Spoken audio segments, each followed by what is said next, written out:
इस एपिसोड की स्टार्टिंग में किम कहता है, इसमें इतना आश्चर्य क्यों हो रहा है? जवान और शक्तिशाली किम हंसते हुए बोले। युनहियान भी हंस पड़ा और बोला कि किम तो उससे भी अधिक युवा दिखाई दे रहे हैं। किम, जो बिजली की तरह चमक रहे थे, जोर से हंसे और बोले कि वे स्वयं को जीवन से इतना परिपूर्ण महसूस कर रहे हैं कि कुछ भी कर सकते हैं। युनहियान भी उनके साथ हंसा और कहा कि दुनिया उनके अस्थि पुनर्गठन को देखकर चकित रह जाएगी। किम ने सहमति जताई। फिर उन्होंने घोषणा की कि वे मुरिम अलायंस को किसी सक्सेसर को सौंप देंगे। युनहियान ने पूछा कि क्या कोई ऐसा व्यक्ति है जो इस लायबिलिटी के योग्य हो। किम ने उत्तर दिया कि मुरिम अलायंस का लीडर मार्शल आर्ट्स में स्किल्ड होना चाहिए, लेकिन किसी भी कैंडिडेट को इसका सही ज्ञान नहीं है। तब युनहियान ने शरारती अंदाज में कहा कि किम ही असाधारण है और दुनिया में उनके जैसा कोई ब्रिलियंट नहीं है। किम ने भी यह स्वीकार किया और अपने शिष्यों को प्रशिक्षण करते हुए निहारने लगे, किंतु उन्होंने पुनः दोहराया कि उनमें तो कोई लायक ही नहीं था। 15 साल बीत गए। यूनहियन ने असेंशन पाथ पर अपनी जिंदगी शुरू किए हुए अब 35 साल हो चुके थे। उसने सोचा कि अब वह अपने मिड 60s में है और सोचा कि किम अब क्या कर रहा होगा। उसे याद आया कि स्केलेटल रिस्ट्रक्चरिंग के 1 साल बाद किम ने अलायंस की लीडरशिप छोड़ दी थी और चला गया था। युनहियान उसके साथ रिटायर होना चाहता था, लेकिन उसे अलायंस का स्ट्रैटेजिस्ट बनना पड़ा ताकि सब कुछ कंट्रोल में रहे। उसे याद आया कि किम ने कहा था कि वह योंगयुओ के आसपास ट्रैवल करना चाहता है। शायद इसी वजह से वह युनहियन की रिटायरमेंट सेरेमनी में नहीं आया था। अपने बड़े और सुनसान एस्टेट में टहलते हुए युनहियन ने कहा, यह जगह कुछ ज्यादा ही शांत है। उसने यह मैनर अपने रिटायरमेंट के पैसों से खरीदा था, लेकिन अकेले रहने के लिए यह जगह काफी बड़ी थी। अचानक झाड़ियों में कुछ हल्की सी आवाज आई। उसने पूछा, कौन है वहां? और जब उसने देखा तो वह हैरान रह गया। किम वापस आया था, लेकिन बिल्कुल बिखरे हुए हाल में। यूनहियान तुरंत उसके पास भागा और पूछा, तुझे क्या हो गया? कहाँ चला गया था तू? मेरी रिटायरमेंट सेरेमनी में भी नहीं आया। उसने जोर से कहा, तू तो एक भिखारी लग रहा है। और फिर अचानक किम घास में गिर गया।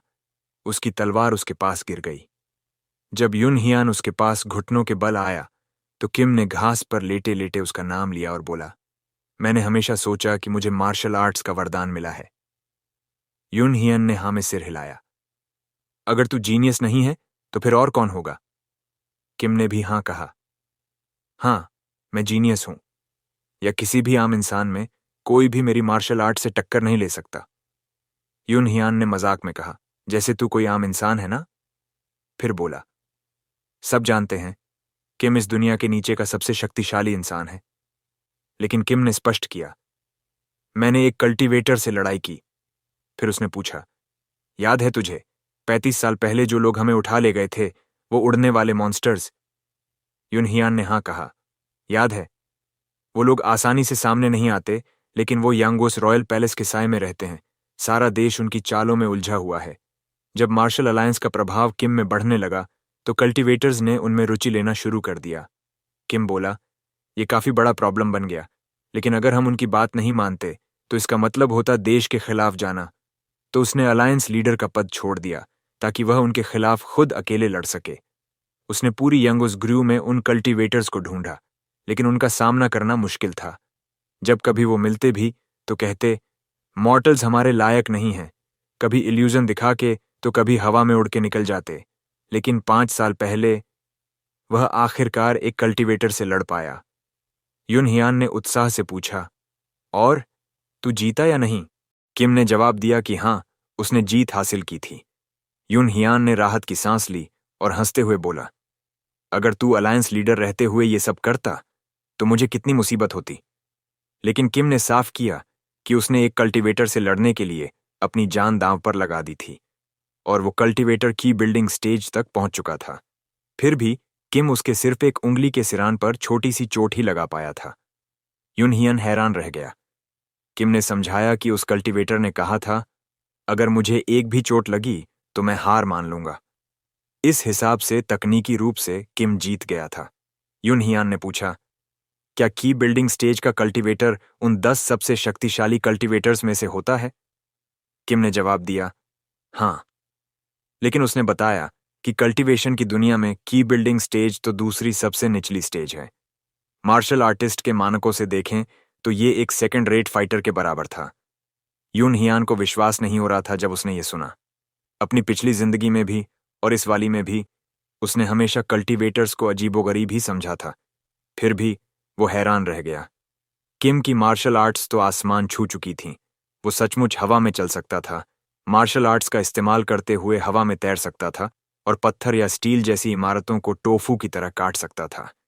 लेकिन ऐसा जीनियस भी एक बॉटम रेट कल्टीवेटर की उंगली पर चोट ही लगा पाया। किम ने कहा, मैं तो सिर्फ एक कुएं का मेढक था।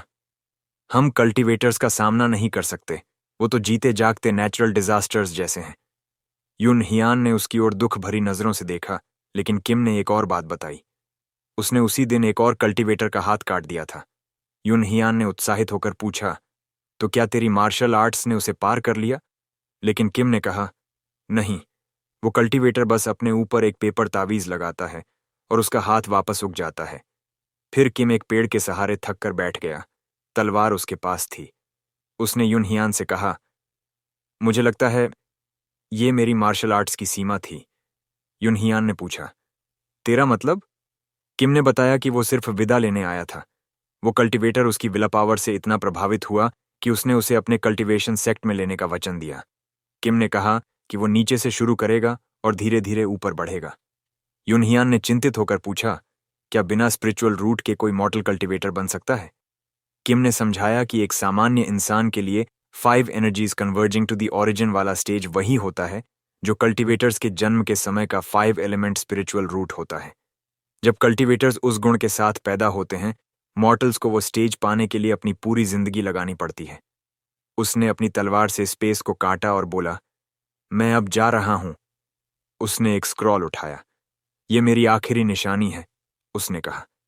डीप पर्पल एनर्जी उसके चारों तरफ छा गई थी। उसने यून हियन से कहा, अपना ख्याल रखना, और फिर वो उस ऊर्जा के घूमते बादल में गायब हो गया, स्क्रॉल यून हियन के हाथों में छोड़कर। यून हियान ने उसका नाम पुकारा, उसकी तरफ हाथ बढ़ाया, लेकिन वो जा चुका था। उसने स्क्रॉल देखा। उस पर लिखा था, record of transcending cultivation and exhausting martial arts. ये एक ऐसी कोशिश का रिकॉर्ड था जिसमें मार्शल आर्ट्स के जरिए कल्टीवेशन को पार करने की कोशिश की गई थी। यून हियान ने फिर उसका नाम पुकारा, तू मुझे छोड़कर कहाँ जा रहा है? किम योंग हुन। और इस तरह समय बीतता गया। अब यून हियान अपनी डेथ बेड पर था। बूढ़ा, सफेद बालों वाला, खून में लथपथ, उसके चेहरे पर कड़वाहट थी। उसने सोचा, कितना निर्दयी है ये, इतना समय हो गया इस दुनिया में आए हुए, और फिर भी वह यहीं था। वो एक मामूली जुकाम से मर रहा था, ठीक वैसे ही जैसे अपनी पिछली जिंदगी में। चाहे इंसान कितनी भी कोशिश क्यों न कर ले, वो किस्मत से नहीं बच सकता। आखिर में उसने सोचा, बस फर्क इतना था कि तरीका बदल गया था, पर मरना तो उसी दिन था। उसने अपनी जिंदगी पूरी ताकत से जी थी, क्योंकि वो अपनी पिछली जिंदगी जैसा पछतावा दोबारा महसूस नहीं करना चाहता था। वो इतना व्यस्त था कि उसने कभी शादी के बारे में सोचा तक नहीं। इसी वजह से वो यंगो मार्शल सेक्ट को एकजुट कर सका और उसने मॉर्टल दुनिया की शोहरत और दौलत का अनुभव किया। पर फिर भी उसके अंदर एक खालीपन था। एक आंसू उसकी आंख से बह गया जब उसने सोचा, अगर हम थोड़ी और मेहनत करते, शायद मैं और किम आसमान तक पहुंच सकते थे। उसका शरीर अंदर से कांप उठा, बेबस होने की भावना से। वो निराश था, और इसी के साथ उसकी दूसरी रिग्रेशन का अंत हुआ। तीसरी रिग्रेशन तब शुरू हुई जब उसकी आंखें फिर से खुलीं। वो खुद को उसी जंगल में पड़ा हुआ पाया, एसेंशन पाथ पर, और उसका शरीर फिर से ऊर्जा से भरा हुआ था। उसने सोचा, तो रिग्रेशन सिर्फ एक बार की बात नहीं थी। जियान हुन ने उसका नाम चिल्लाया, डेप्यूटी मैनेजर यून हियान सेयो, और फिर गाली देते हुए उस पर मुक्का फेंक दिया। यून हियान ने वो हमला आसानी से चकमा देकर बचा लिया। जियान चौंक गया, लेकिन यून हियान ने पलटवार नहीं किया। उसने बस अपने हालात पर विचार किया। उसने सोचा, मैं फिर से रिग्रेस क्यों हुआ हूं? एक नया शरीर, फिर से ऊर्जा से भरा हुआ, एक नया मौका, ये सब अच्छी बातें थीं। लेकिन फिर भी उसके मन में ये सवाल घूमता रहा, पिछले 50 सालों में जो कुछ भी मैंने बनाया था, उसका क्या हुआ? जैसे जैसे जियान चिल्लाते हुए हमला करता रहा कि तेरी वजह से हम सब मर ही जाते, उसे एहसास हुआ कि ये रिग्रेशन कोई वरदान नहीं है, ये एक श्राप है, एक ऐसा श्राप जो उसकी जिंदगी के अर्थ को ही छीन लेता है। शायद एक दो बार का रिग्रेशन शुक्रिया कहने लायक था, लेकिन अगर ये यूं ही चलता रहा तो ये सोचकर ही उसे डर लगने लगा। वो भाग्य के पहिए में फंस गया था, जहां वो बार बार जीवन की पीड़ा में डूबेगा, हमेशा के लिए। और सबसे बुरा ये था कि अब वो कभी उन लोगों से नहीं मिल पाएगा जो उसकी पिछली जिंदगियों में थे। अब जो लोग उसके सामने खड़े थे वो बस उन पुराने लोगों जैसे दिखते थे, लेकिन वो वही लोग नहीं थे। किम, जिसे वो भाई जैसा मानता था, अब इस दुनिया में था ही नहीं। जैसे ही जियान फिर से हमला करने उठा, डायरेक्टर किम ने उसे रोकने की कोशिश की। युन हियान ने उसे आवाज दी, शांत हो जा, गुस्से से यहां कुछ नहीं होगा। लेकिन जियान चिल्लाया, तुझे बिल्कुल भी शर्म नहीं है। युन हियान ने शांत स्वर में जवाब दिया, सबसे पहले बात तो ये है, उस दिन गाड़ी चलाने की ड्यूटी तेरी थी। मैंने तुझे पहले ही कहा था कि मुझे पिछली रात नींद नहीं आई थी, क्योंकि मुझे ज्यादा काम दे दिया गया था, और वैसे भी उस संकरी सड़क पर आती हुई एवलांच से बच पाना असंभव था। तो अब ये उंगलियां उठाना बंद कर और सोच कि हमें आगे क्या करना है। जियान सिर्फ उसे घूरता रहा, दांत पीसते हुए गुस्से में। युन हियान ने फिर डायरेक्टर किम की ओर देखा। उसे उसके पहले नाम से बुलाने वाला था, लेकिन संभलते हुए उसे डायरेक्टर कहा। उसने बताया कि मैं सूरज ढलने से पहले हमारे रुकने की जगह ढूंढने जा रहा हूं, और फिर बाकियों से कहा, तुम लोग या तो गाड़ी ढूंढो या जंगल से बाहर निकलने का रास्ता। और जाते जाते बोला, जब मैं सूरज ढलने के बाद आग जलाऊं तो सब मेरे पास आ जाना। उसे पता था कि वह फॉरेस्ट के बाहर आ चुका था। उसने उन सब से कहा कि जब सनसेट के बाद आग जलती है तब उसके पास आ जाएं। उसे पता था कि इन लोगों के साथ रिश्ते बनाना बेकार है, क्योंकि आखिर में वह अकेला ही रह जाएगा। जब उसके साथी आग के पास आराम से सो रहे थे तो वह अकेला जाग रहा था, डर से भरा हुआ।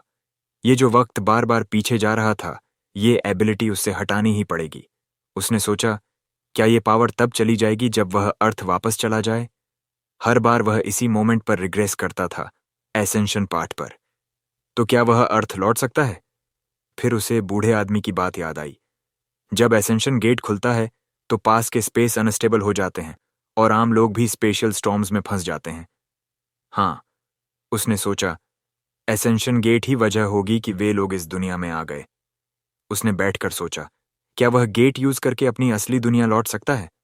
लेकिन उसके लिए उसे स्ट्रांग बनना पड़ेगा।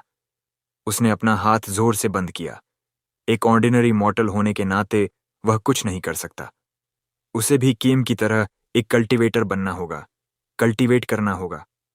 उसने ठान लिया, वह कल्टीवेटर बनेगा, ज्यादा जीवन पाएगा, और तब वह एसेंशन गेट के बारे में प्रॉपर्ली रिसर्च करेगा। उसने ऐलान किया, मैं कल्टीवेटर बनूंगा और एसेंशन गेट तक जाऊंगा। सुबह उसने पीला बांस का रूट खाया। जैसे ही उसके कोर में स्ट्रांग ची का झटका लगा, उसने सोचा, पहले जिंदगी में तो मुझे कोई हार्ट मेथड नहीं आता था, इसलिए बांस रूट बेकार था। पर अब अगर वह योंगहुन का दिया हुआ ड्रैगन वेंची मेथड यूज करे तो ब्लॉक्ड ची पैसेज वे खुल सकती हैं। वह बैठ गया और कल्टीवेट करना शुरू किया। उसका दिल पावरफुल एनर्जी से धड़क रहा था। एक ऐसे शरीर को ठीक करना जो प्रिजर्वेटिव्स, फास्ट फूड और स्ट्रेस में डूबा हो, आसान नहीं था, लेकिन उसकी विल स्ट्रांग थी। अपनी शुरुआती कल्टीवेशन के बाद उसने एक मजबूत ट्री ब्रांच ढूंढी और उसे स्टोन से घिसकर तलवार बनाई। ये ठीक रहेगी, उसने कहा, और उस मेकशिफ्ट स्वॉर्ड का वजन टेस्ट किया। फिर उसने प्रैक्टिस करनी शुरू की। पावरफुल ग्रेस के साथ वुडन स्वॉर्ड चलाया। पिछले जन्म में वह सिर्फ एक average second rate martial artist था, लेकिन जिंदगी के एंड तक वह प्रैक्टिस छोड़ चुका था, इसलिए स्किल्स डल हो गई थीं। लेकिन जैसे ही उसने एक पावरफुल स्लैश मारा जो सीधा पास के पेड़ को काट गया, उसने सोचा, सब कुछ तो मेरे दिमाग में है, स्किल वापस लाना सिर्फ वक्त की बात है। वह सेवरिंग माउंटेन स्वॉर्ड टेक्निक कर रहा था। तभी डायरेक्टर किम जंगल से बाहर आया, बिल्कुल शॉक्ड। यून हियान, ये क्या था? तुमने वुडन स्टिक से पेड़ काट दिया? यून हियान मुस्कुराया और डायरेक्टर की तरफ देखकर बोला, क्या आप ये टेक्निक सीखना चाहेंगे? ओह, क्या मैं वाकई सीख सकता हूं? डायरेक्टर किम बोला, एक्साइटेड होकर। अचानक कोई जोर से हंसा। फिर जमीन हिलने लगी और पत्तों में तेज हवा चली। व्हाइट वुल्फ आया, पहले से भी बड़ा और खतरनाक लग रहा था। गंदे इंसानों, उसने गुस्से में गुर्राते हुए कहा। तुम लोग हिम्मत कैसे करते हो इस फॉरेस्ट के मास्टर के सामने खेलने की? यून हियन ने मुंह बनाया। एक्साइटमेंट में वह वुल्फ को भूल ही गया था। अगर आप लोगों को इस सीरीज में मजा आ रहा है तो like, share and subscribe button को तोड़ना ना भूलें। आप चैनल की ग्रोथ में मदद करने के लिए इस एक्सप्लेनेशन वीडियो के बारे में अपनी ओपिनियन भी कमेंट कर सकते हैं।